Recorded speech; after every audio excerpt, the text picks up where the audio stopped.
সম্মানিত দিরাই সাল্লাবাসী, সকলেই শ্রেণীভেদে আমার সালাম এবং আদাব গ্রহণ করুন। এছাড়াও দেশ এবং দেশের বাইরে যারা দেখছেন সকলকে আমার পক্ষ থেকে আন্তরিক শুভেচ্ছা জানাচ্ছি। আমার আজকের এই ভিডিওর মূল পারপাস হলো আগামী শুক্রবার সকাল 10টায় দিরাই এবং শাল্লা থানার সংযোগস্থল সামারচর বাজারের পাশে সুরমা নদীতে আমরা একটি নৌকা বাইসের আয়োজন করতে যাচ্ছি। সেখানে প্রথম পুরস্কার হিসেবে থাকবে সোনার হরিণ, দ্বিতীয় পুরস্কার হিসেবে থাকবে সোনার প্রজাপতি এবং তৃতীয় পুরস্কার হিসেবে থাকবে একটি মোটরসাইকেল। ইতোমধ্যে সকল প্রস্তুতি সম্পন্ন হয়েছে। এই অনুষ্ঠানটি ড্রোনের মাধ্যমে লাইভ সম্প্রচার করা হবে শিশিরমণির মিডিয়া সেল থেকে। একই সাথে লোকাল এবং জাতীয় কিছু পত্রপত্রিকায়ও এটি কভার করা হবে। আইনশৃঙ্খলা বাহিনীর পক্ষ থেকে যথেষ্ট নিরাপত্তার ব্যবস্থা করা হচ্ছে। বিশেষ অতিথি হিসেবে প্রশাসনের কর্তা ব্যক্তিরাও উপস্থিত থাকবেন। আশা করি এটি একটি মিলন মেলায় পরিণত হবে। দল মত নির্বিশেষে সকলের কাছে একটি আনন্দঘন পরিবেশে পরিণত হবে। আমি এটিও আশা করি যে এখানে ধর্ম বর্ণ শ্রেণী নির্বিশেষে সকলেই অংশগ্রহণ করবেন। দেশ দেশের বাইরে থেকেও অনেকে অংশগ্রহণ করার প্রতিশ্রুতি দিয়েছেন, নৌকা পাঠানোর প্রতিশ্রুতি দিয়েছেন। ভাটি বাংলার এটি একটি ঐতিহ্য ছিল। ছোটবেলা আমরা দেখেছি নৌকা বাইস হতো, নির্মল আনন্দ। এই নির্মল আনন্দে আমরা সকলেই ভাগাভাগি করে নিতাম। সমাজে সৌহার্দ্যপূর্ণ পরিবেশ ছিল, একের সাথে অন্যের মায়া মহব্বত দয়া অনুভূতির পরিবেশ ছিল। সেটি আস্তে আস্তে উঠে গিয়েছে। তারই অংশ হিসেবে আমি চেষ্টা করছিলাম ফুটবল খেলা, নৌকা বাইস, লাঠি খেলা, হাডুডু খেলা। এগুলো ছিল আমাদের গ্রাম বাংলার ঐতিহ্যের অংশ এবং সেখানে হাজার হাজার দর্শক অংশগ্রহণ করত, নির্মল আনন্দ পেত। আমাদের যুব সমাজরা মাদকের কবল থেকে মুক্ত হয়ে নিজেদেরকে এই ধরনের সৃজনশীল কাজের সঙ্গে সম্পৃক্ত করুক, এটাই আমি সবসময় চেয়েছি।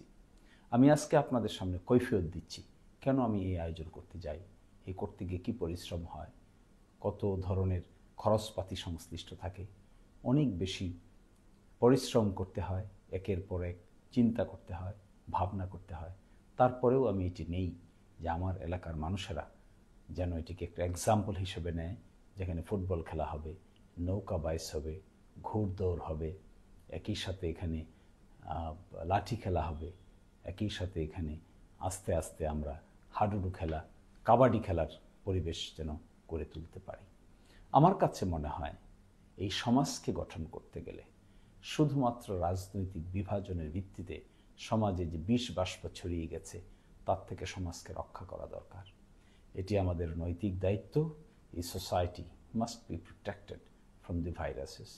আমাদের ভবিষ্যৎ প্রজন্মকে আমাদের সুস্থ পরিবেশ দেওয়া দরকার। সুস্থ পরিবেশ ছাড়া, সুস্থ স্বাস্থ্য মস্তিষ্ক ছাড়া মানুষ বড় হয়ে উঠতে পারে না। শুধুমাত্র রাজনৈতিক আইডেন্টিটির ভিত্তিতে মানুষকে আমরা বিভাজন করতে পারি না।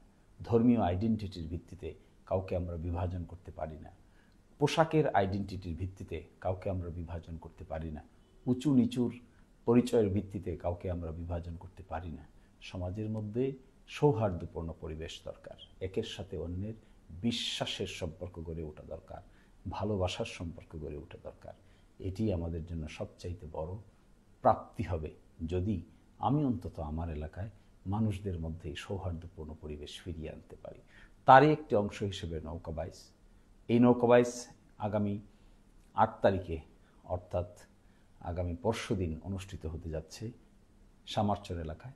তারপরে আমরা ক্রমান্বয়ে এটি করব কালনী নদীতে দিরাইয়ের পাশে এবং তারপরে করব শাল্লার সায়ার হাওরে শাল্লাকে কেন্দ্র করে। আশা করি সকলে এগুলো উপভোগ করবেন, আসবেন, দেখবেন, এনজয় করবেন এবং সকলের মধ্যেই একটি সৌহার্দ্যপূর্ণ পরিবেশ বজায় থাকবে। এই উদ্দেশ্যকে সামনে রেখেই এই নৌকা বাইসের আয়োজন করা হয়েছে।